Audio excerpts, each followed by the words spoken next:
Estimados padrinos y madrinas, el día de hoy vamos a reflexionar sobre el Evangelio según San Marcos.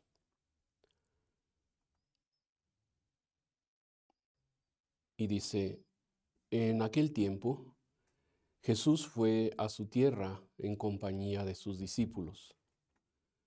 Cuando llegó el sábado, se puso a enseñar en la sinagoga, y la multitud que lo escuchaba se preguntaba con asombro: ¿dónde aprendió este hombre tantas cosas?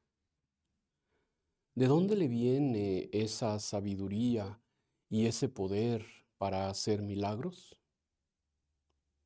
¿Qué no es este el carpintero, el hijo de María, el hermano de Santiago, José, Judas y Simón? ¿No viven aquí entre nosotros sus hermanas? Y estaban desconcertados. Pero Jesús les dijo: todos honran a un profeta, menos los de su tierra, sus parientes y los de su casa. Y no pudo hacer allí ningún milagro, solo curó a algunos enfermos, imponiéndoles las manos, y estaba extrañado de la incredulidad de aquella gente. Luego se fue a enseñar en los pueblos vecinos. Palabra del Señor. Gloria a ti, Señor Jesús. Un profeta no es bien visto o bien recibido en su propia tierra, en su propia casa. Hay una pequeña historietita acerca de una señora que allí en su pueblo tenía un guayabo en su patio. Y como querían construir un cuarto allí en el patio, tenían que cortar el guayabo.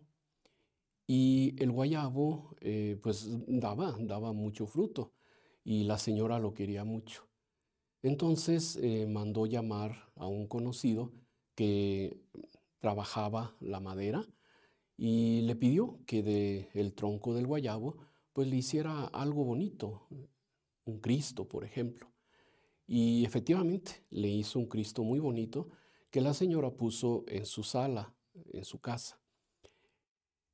Poco a poco, cuando la gente la visitaba, se maravillaban del Cristo y empezaron a rezar allí. Y efectivamente obtenían muchos favores, muchos beneficios, todas aquellas personas que iban y le rezaban al Cristo. Total, se hizo muy famoso, hubo mucha gente que iba. Y en una ocasión, la señora en la noche se le quedó viendo al Cristo y le dice: ay, ¿a poco tan milagroso eres? Te conocí guayabo.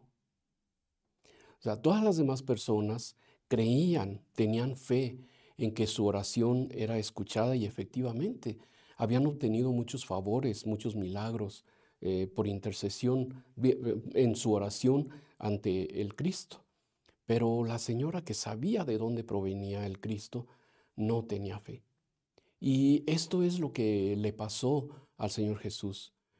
En su tierra, sus parientes creían conocerlo y sabían que pues él no había ido seguramente a alguna de las escuelas para los eruditos en la ley, para los escribas, para los que estudiaban la ley. Y entonces decían: ¿de dónde le viene tanta sabiduría? ¿De dónde ha sacado todo este poder de hacer milagros? Y no creían en él. ¿Cómo podemos interpretar este evangelio en nuestra vida? Pues efectivamente, quizá muchas veces cuando en nuestra casa o con nuestros conocidos, con nuestros vecinos, eh, tenemos que hablar con la verdad o tenemos que presentar o afrontar situaciones que no son del todo buenas, Quizá nos critiquen y nos digan que nosotros quiénes somos para, para explicar o para corregir a otros. Pero hay una cosa muy importante en el Evangelio que hemos escuchado. El Señor Jesús, aunque en su pueblo no creían en Él, no se desanimó de seguir predicando la palabra. Él allí hizo unas pocas curaciones y luego se fue a otro lugar a predicar. Fíjense, algo muy curioso en el Evangelio.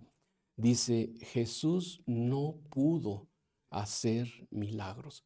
No pudo. Dios, el Hijo de Dios, todopoderoso, ¿cómo que no pudo? Pues efectivamente, para que se realice un milagro, por supuesto, se necesita la intervención divina, la intervención de Dios, pero también se necesita tener fe. Entonces, el día de hoy quisiera invitarles a que no nos desanimemos cuando la gente nos critique porque queremos hacer las cosas bien o porque queremos corregir al hermano, a la hermana, al pariente, al vecino. No nos desanimemos. Por el contrario, que esto nos sirva para seguir predicando, para seguir cumpliendo con los mandamientos de Dios. Que Dios los bendiga y pidamos pues al Señor que nunca nos falte su gracia, que nunca nos falte su espíritu, para que podamos llevar a cabo esa misión que Él nos ha encomendado. Dios los bendiga.